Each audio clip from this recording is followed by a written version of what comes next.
शुरू अल्लाह के नाम से जो बड़ा मेहरबान नहायत रहम करने वाला है।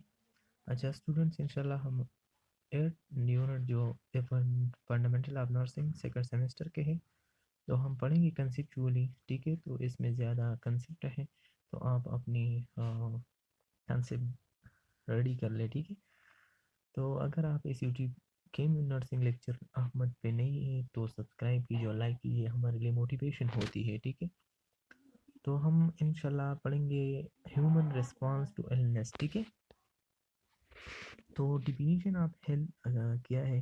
तो health is a complete state of physical mental and social well being, not merely the absence of disease और इम्प्योरिटी। ठीक है, तो हमारे पास बोल देखे कि हेल्थ, वर्ल्ड हेल्थ ऑर्गेनाइजेशन ने ये डिफाइन किया हुआ है कि ये complete physical mental social wellbeing एक पर्सन की हो और उसकी एब्सेंस या डिजीज़ हो। ठीक है, मतलब उसमें डिजीज़ नहीं पाया हो तो उनको हम हेल्थ कहेंगे। ठीक है, सेकंड डिफिनीशन ये आप याद रखें, ये दोनों उसकी जो रेफरेंस है कि वो किसने किया है, तो आप याद रखें। ठीक है, तो ये पोर्टर पीरी ने पोर्टर एंड पीरी ने मतलब 2014 में बताया है, और ये वर्ल्ड हेल्थ ऑर्गेनाइजेशन ने 1948 में बताया है। ठीक है, तो सेकंड डिफिनेशन जो है वो हमारे पास ये है कि health is a dynamic state. ठीक है, in which the individual adapt to change internal and external environment,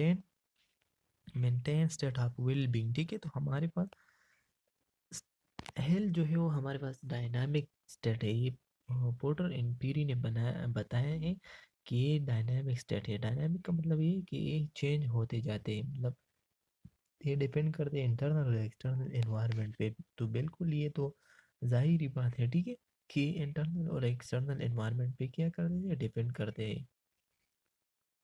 फिर हमारे पास ये वेलनेस क्या है? Wellness is a state in which attitude and behaviour enhance the quality of life and maximising personal potential. ठीक है, तो हमारे पास वेलनेस वो कंडीशन है जो कि मतलब नॉर्मल से, मतलब हेल्थ से वेलनेस है। ठीक है, हेल्थ कम कंडीशन है और वेलनेस एक्टिव कंडीशन है, ज़्यादा है। ठीक है, तो वेलनेस कंडीशन में मैक्सिमाइजिंग पर्सनल पोटेंशियल होते हैं। ठीक है, तो मैं आपको एक एग्जांपल देता हूँ। ठीक है, फिर बाद में इस वेलनेस के लिए डिलीवर करने से, wellness is an active state oriented toward maximizing the potential of the individual। ठीक है, तो हमारे पास wellness क्या है कि एक्टिव स्टेट है। एक्टिव स्टेट का मतलब है कि मुकम्मल तरीके से जब मैक्सिमा आप में पोटेंशियल हो, सलाहियत हो। ठीक है, एक काम करने के, एक मतलब प्रोसीजर करने में, या किसी वजह से आपको क्या हो, आपको आपकी सलाहियत हो। ठीक है, तो वो क्या है, वो हमारे पास वेलनेस है। Wellness is a state in which individual is capable of meeting the minimum physical, psychological and social requirement of appropriate function. ठीक है, तो हमारे पास वेलनेस वो कंडीशन है जो कि हम मिनिमम अपनी फिजिकल साइकोलॉजिकल को यूज़ कर लें और वो काम किया जाए। ठीक है, तो वेलनेस हमारे पास वो कंडीशन है जो कि हम थोड़े से वक्त में और थोड़े से अपनी एनर्जी लगाने में हम ज़्यादा काम कर किया जाए। ठीक है, तो वो हमारे पास वेलनेस कंडीशन है। ठीक है, तो वेलनेस में हमने एक एग्जांपल आपको दिया कि फॉर एग्जांपल एक वमेन है, उनकी बर्थ जो नॉर्मल वो सिंगल डिलीवरी होते, मतलब वन बेबी प्रोड्यूस होते, पैदा होते, लेकिन जब एक वुमेन ट्विंस पैदा कर लेते हैं तो ये हमारे पास वेलनेस की एग्जांपल है। ठीक है, कि वो नॉर्मल से किया किया और उनकी हेल्थ बहुत अच्छी थी इसीलिए, और इसकी जो मतलब टू बेबी उसने डेवलप की और फिर उसकी डिलीवरी की। ठीक है, फिर हमारे पास डायमेंशन ऑफ वेलनेस है। तो वेलनेस की जो डायमेंशन है वो हमारे पास क्या है कि वो 7 डायमेंशन है। ठीक है, सबसे पहले एनवायरनमेंट है, ऑक्यूपेशनल है, इंटेलेक्चुअल है, स्पिरिचुअल है, फिजिकल है, इमोशनल है और सोशल है। ठीक है, तो ये आप याद रखिए एक एक वन बाय वन। ठीक है, तो हमारे पास फिजिकल जो पोटेंशियल है वो क्या है? तो वेलनेस डायमेंशन जो फिजिकल पोटेंशियल है, able to carry our daily task, achievement, fitness, maintain adequate nutrition, body fats, avoid alcohol, drugs abuse and tobacco product, practice healthy lifestyle. ठीक है, तो हमारे पास फिजिकल पोटेंशियल एक पर्सन में हो ताकि जो जितने भी डेली एक्टिविटीज़ हो वो पूरा कर सकते हो, और वो इसकी जो न्यूट्रिशन है वो सही तरीके से लेता हो।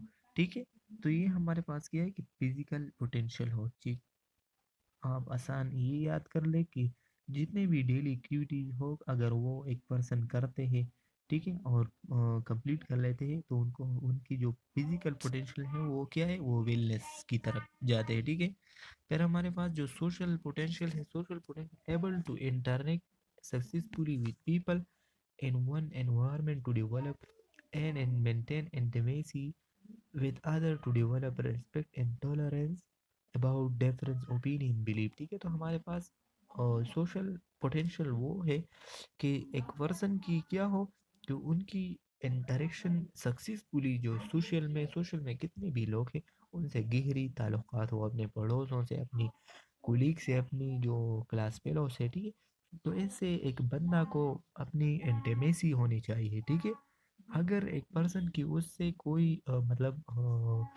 इंटीमेसी ना हो, दोस्ती वगैरह नहीं करते, तो ये पर्सन मतलब सोशली पोटेंशियल उसमें नहीं है।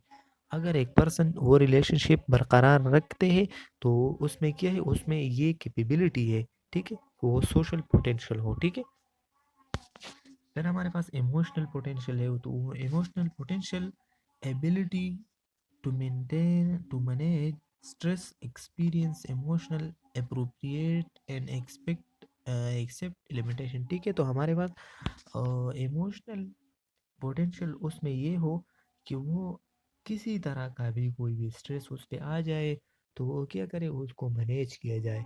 तो वो हमारे पास एक पर्सन में ये कैपेबिलिटी हो तो उनको हम क्या कहते हैं, इमोशनल पोटेंशियल उसमें मौजूद है।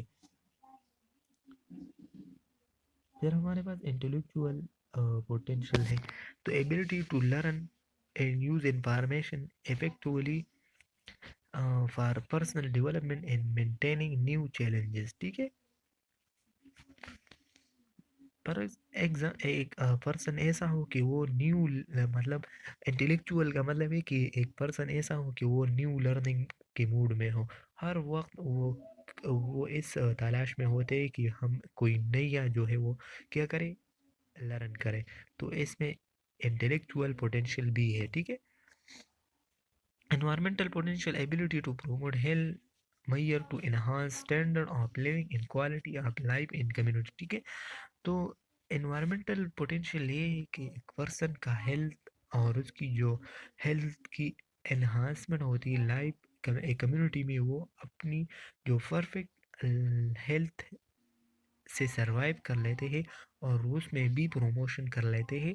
मतलब अपने हेल्थ की बहुत ज़्यादा गर्मी से भी बचाते हैं, बहुत ज़्यादा सर्दी से भी बचाते हैं। ठीक है, तो ये क्या है, ये हमारे पास इन्वायरमेंटल पोटेंशियल है कि वो अडाप्ट कर लेते हैं और अपने हेल्थ की प्रमोशन की किया जाता है। ठीक है, फिर स्पिरिचुअल पोटेंशियल क्या है, believe in some forces are higher power meaning and purpose of life moral value ethics। ठीक है, तो हमारे पास स्पिरिचुअल भी है, पोटेंशियल भी होना चाहिए एक पर्सन में कि वो ये मानता है कि हमारे ऊपर क्या है कि पावर है, मतलब अल्लाह है, इसी तरीके से कि ठीक है, तो ये मुख्तलिफ़ किस्म के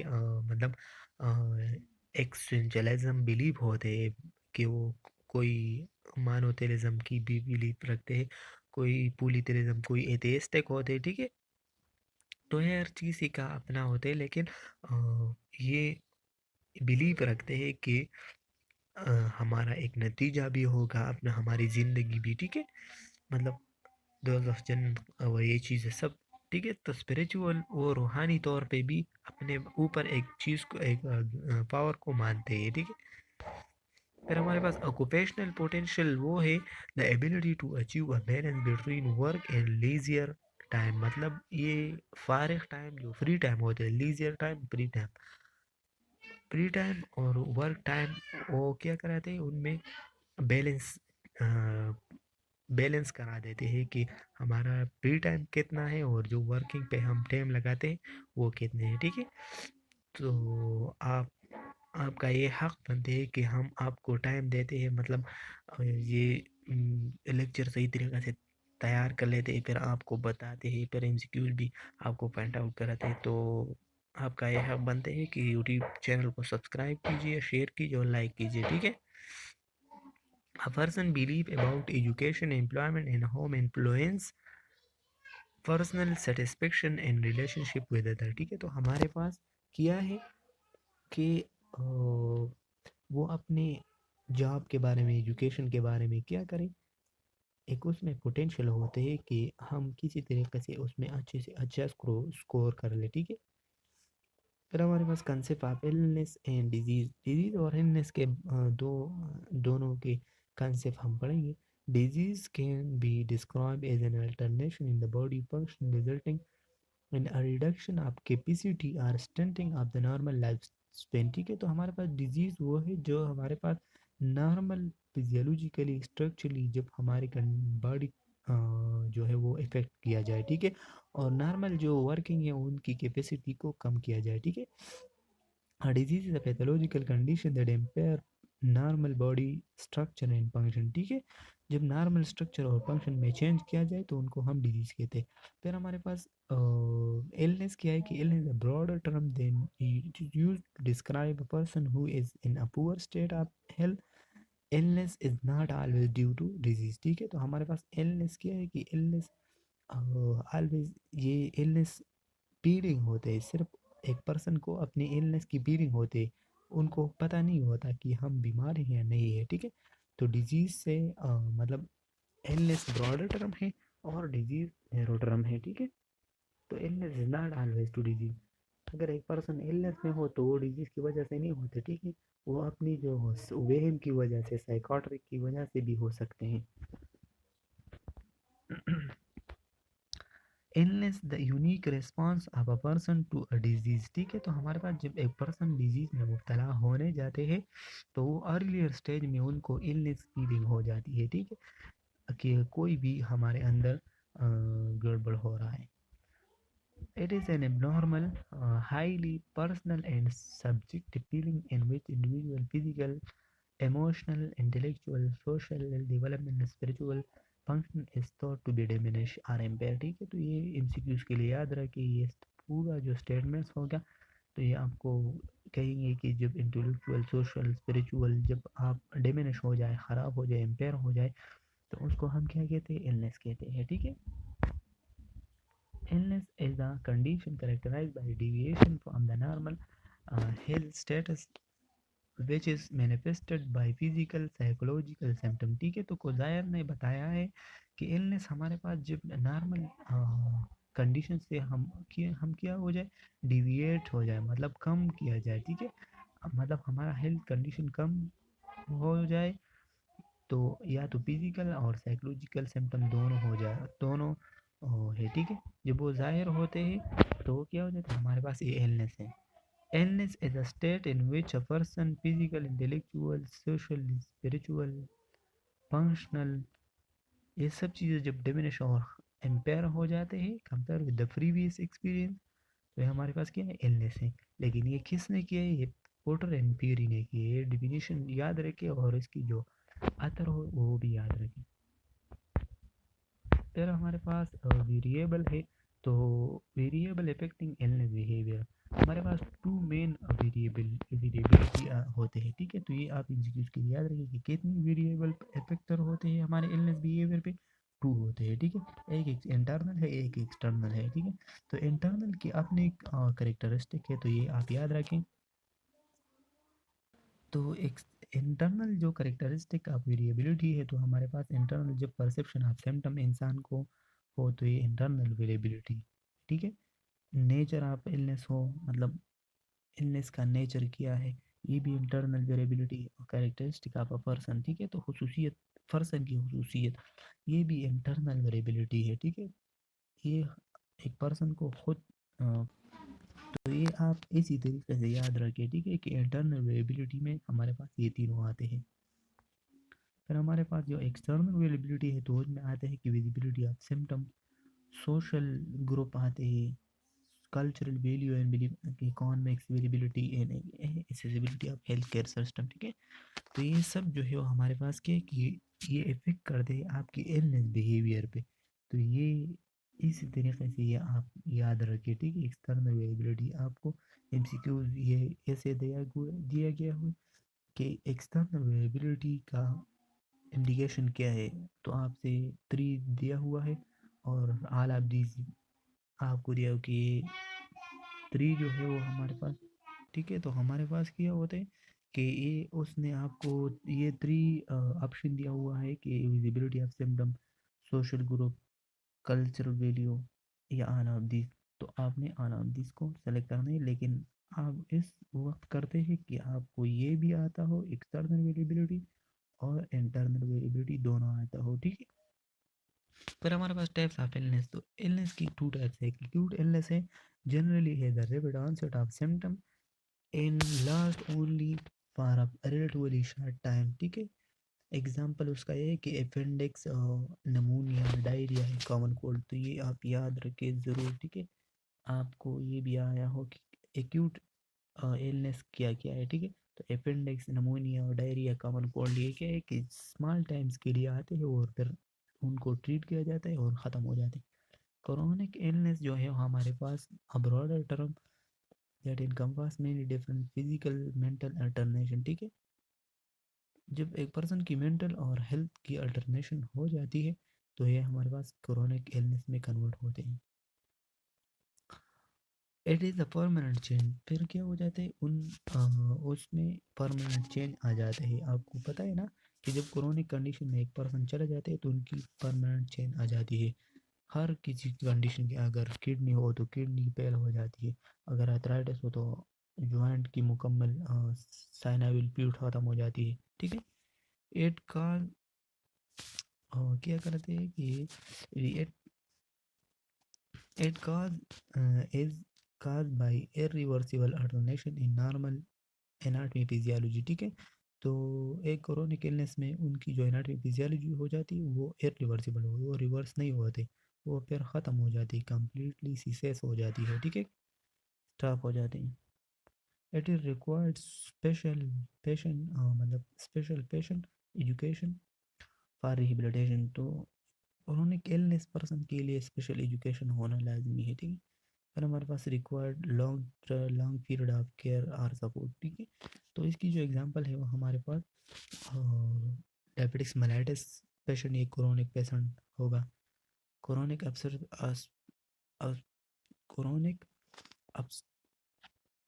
क्रोनिक obstructive पल्मोनरी डिजीज हो गया, आर्थराइटिस हो गया, और इसी तरीके से क्रोनिक रीनल फेलियर हो गया, ठीक है। तो ये सब के सब जो डिजीज है हमारे पास क्रोनिक इलनेस में आते हैं। फिर टाइप्स ऑफ इलनेस तो हमने पढ़ा कि 2 टाइप्स है, लेकिन उसकी जो शॉर्ट ओवरव्यू है कि एक्यूट इलनेस हमारे पास शॉर्ट ड्यूरेशन के लिए होते हैं, मोस्टली सिवियर, ज़्यादा सिवियर होते हैं।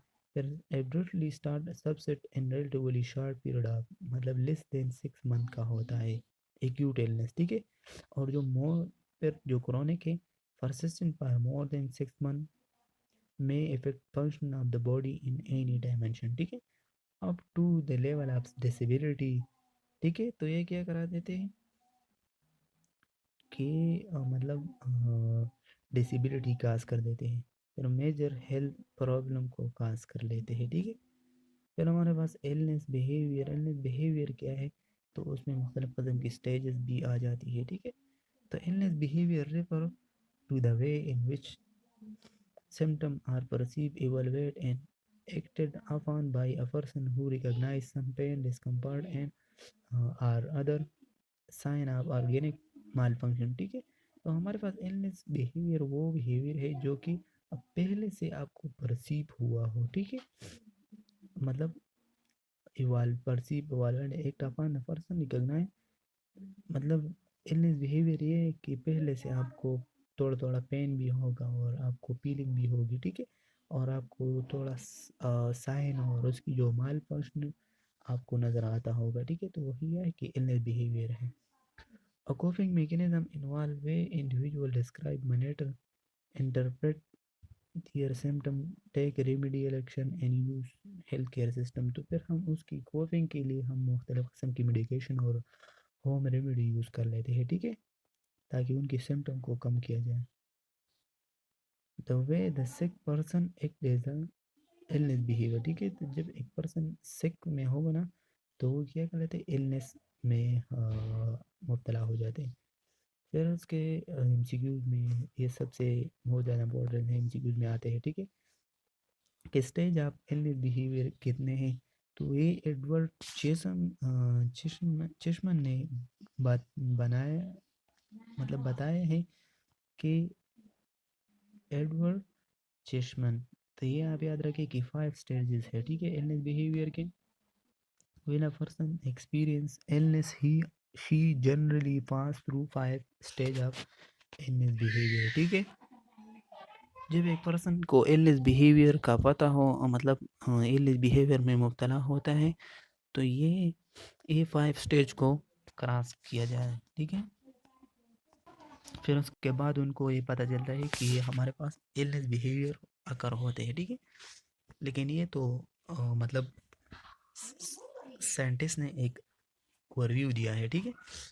तो this pattern involve how a person seek find and complete the health care. तो ये 5 स्टेजेस जब एक पर्सन गुजर जाएगा तो वो अपना जितने भी हेल्थ की केयर के लिए वो फाइन वो मालूम भी करेगा और उसकी केयर भी करेगा, ठीक है। जो पहला स्टेज है वो हमारे पास सिम्टम एक्सपीरियंस का है। तो सिम्टम एक्सपीरियंस फर्स्ट स्टेज में होगा, ये भी आप याद रखें इसी तरीके से कि सेकंड स्टेज में किस बात है, तो अजम्पशन ऑफ सिक रूल है। थर्ड स्टेज में किस बात है, मेडिकल केयर कॉन्टेक्ट है। फोर्थ स्टेज में क्या है, डिफरेंट क्लाइंट केयर है। तो ये इससे टू इंसिक्यू क्या आया हुआ है, ठीक है, जो 2023 का पेपर था, ठीक है, बीएसएन का सेकंड सेमेस्टर का, ठीक है। तो ये फोर्थ स्टेज आपने याद रखना है। फिर स्टेज 5 है रिकवरी एंड रिहेबिलिटेशन, ठीक है। तो एक हम पढ़ेंगे। स्टेज 1 में क्या है, सिम्टम एक्सपीरियंस, मतलब मैनिफेस्टेशन सैम। तो अब आप अगर स्टेज 1 में है तो आप किस किस एक्सपीरियंस से गुजरते हैं, ठीक है, सिम्टम से। In the first stage person feel that something is wrong but he is not able to diagnose the problem. मतलब एक पर्सन जब फर्स्ट स्टेज में होगा तो उसको पता, मतलब फील करेगा लेकिन पता नहीं होगा, वो डायग्नोसिस उसको पूरा नहीं हो जाएगा कि ये किस चीज़ का प्रॉब्लम है, ठीक है। मतलब उसको ये पता चलता है, ये फील कराते हैं कि something is wrong in your body inside, ठीक है। Perception of symptom include awareness of physical change like pain rashes lame. ये आप याद रखिए, आपको ये दिया हुआ है कि जब पेन आ जाए, रैशेज आ जाए, लेम्प आ जाए, तो ये किस स्टेज में आता है, तो ये फर्स्ट स्टेज में आता है, ठीक है। सिम्टम एक्सपीरियंस होते हैं हमारे पास सिम्टम है। At the end of this stage he is able to make the decision that is symptom of an illness, awareness of physical change, pain rashes and lump, ठीक है। तो फिर जब ये स्टेज इन पे होगा तो इन में उनको पता चलेगा कि ये तो मतलब डिजीज़ है, ठीक है। तो डिजीज़ की फिर हम सेकंड स्टेज में एजम्पशन आपसे रूल करेंगे। तो फिर हम ये परसीव करेंगे कि disruption of normal social rule right obligation. जब हमसे नॉर्मल जो ड्यूटीज़ वगैरह है उनमें कमी कोताही आ जाते और शुरू हो जाती है, तो हमको पता चलता है कि कोई ना कोई तो डिजीज़ काज हुआ है, ठीक है। फिर हमारे पास if the symptom persistent then the client will assume sick role, seek confirmation from family other that they are indeed sick, ठीक है। then he get excuse from normal duties and rule। फिर उसको उसकी फैमिली की तरफ से और उसकी जो ड्यूटीज़ वगैरह है वो सही तरीके से परफॉर्म नहीं कर रहा हो, ठीक है। तो ये सही तरीके से परफॉर्म नहीं कर रहा हो तो इसीलिए वो सिक रूल क्या करते, एज्यूम कराते हैं कि वो कोई ना कोई तो गड़बड़ है, ठीक है, हमारे अंदर। assumption of sick rule result in emotional change such as withdrawal, depression, physical change. The person may deny and delay contact with healthcare system, ठीक है। तो हमारे पास उसके ये assumption होता है कि कोई ना कोई मसला हमारे अंदर है, क्योंकि जो नॉर्मल ड्यूटीज़ है, जो नॉर्मल बिहेवियर है वो चेंज होते हैं और वो डिप्रेशन में चला जाते हैं, ठीक है। तो उनको ये कंफर्मेशन हो जाते हैं इंसान को। तो ये आप याद रखिए इस चीज़ के लिए, जब सीक कंफर्मेशन एक इंसान को होता है तो कौन सा स्टेज होता है, सेकंड स्टेज होता है, ठीक है।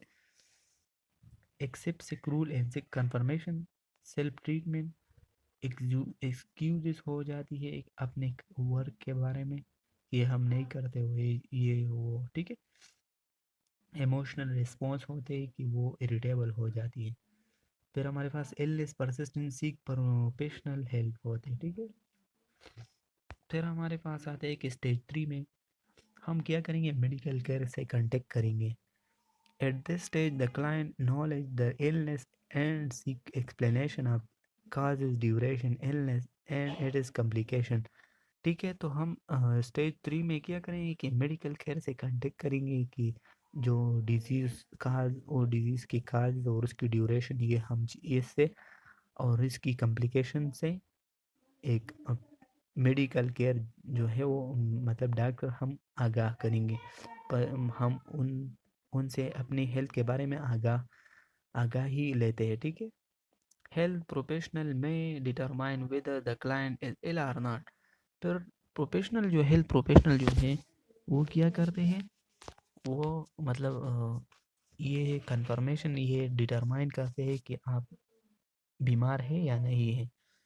After knowing about illness some clients seek medical treatment but time they start denying the symptom, ठीक है। तो ज़्यादातर लोग जब उनको पता चलता है कि हमारे अंदर ये बीमारी है तो ज़्यादातर लोग उसको मतलब प्रोफेशनल से मेडिकेशन वगैरह स्टार्ट कर लेते, और ज़्यादातर लोग ये वो डिनाई मतलब वो ऐसे इग्नोर कर लेते हैं, ठीक है।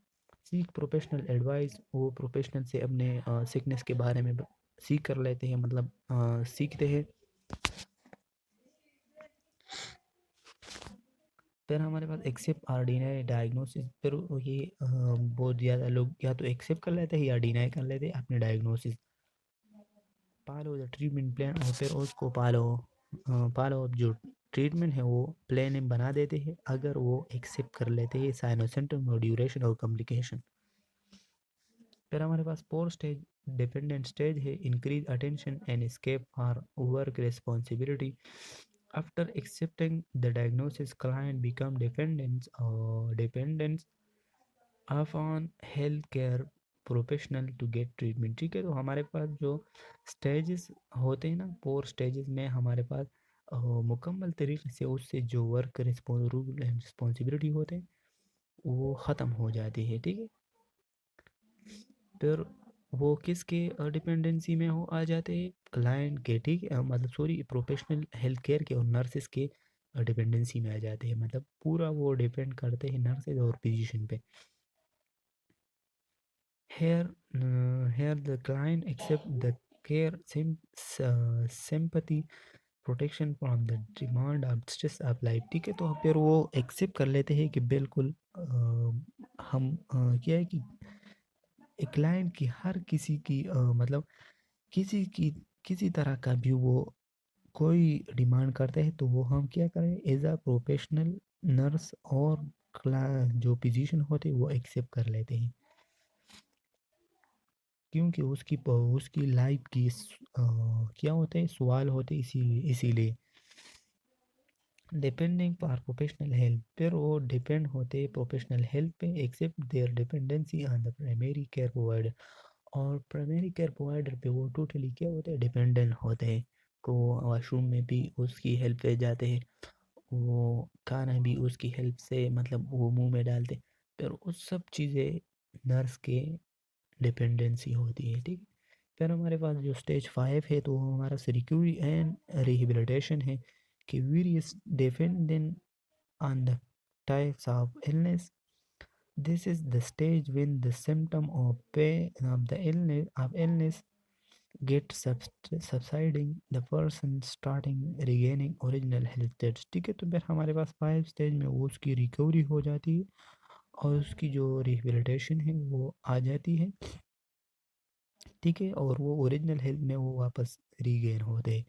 In case of chronic illness, final stage involve in the adjustment of prolonged reduction in health positioning, ठीक है। फिर हम क्या करेंगे कि जो क्रोनिक इलनेस है तो फाइनल स्टेज में उनको उसकी जो सिम्टम है वो हम प्रोलॉन्ग रिडक्शन के लिए मतलब उसकी जो पेन वगैरह है उनको हम स्टैटिक रखेंगे, ठीक है। क्रोनिक में वो दोबारा तो नहीं ठीक होते लेकिन उनकी जो सिवियर कंडीशन पेन होते तो वो हम मैनेज करेंगे। रिक्विलिनिस्ट द डिपेंडेंट रूल, ठीक है। फिर हम किसकी जो उसकी पर जो डिपेंडेंट रूल होते तो वो बताते हैं। Resume form role and responsibility, फिर वो क्या कराते हैं उसके हवाला जो जो भी रूल रेगुलेशन होते हैं या रिस्पॉन्सिबिलिटी होते हैं तो उनको हम वो हम बताते हैं उनको। Acute illness short term recovery fast होते हैं और chronic long term recovery difficult होते हैं, ठीक है। फिर हमारे पास इमोशनल रिस्पॉन्स टू इलनेस मतलब कितने और कौन कौन से हैं जो इमोशनल रिस्पॉन्स इलनेस को आते हैं। जब एक पर्सन इलनेस में होगा तो एक तो पैर आते हैं मतलब उनको होप आते हैं वो डरते हैं, ठीक है।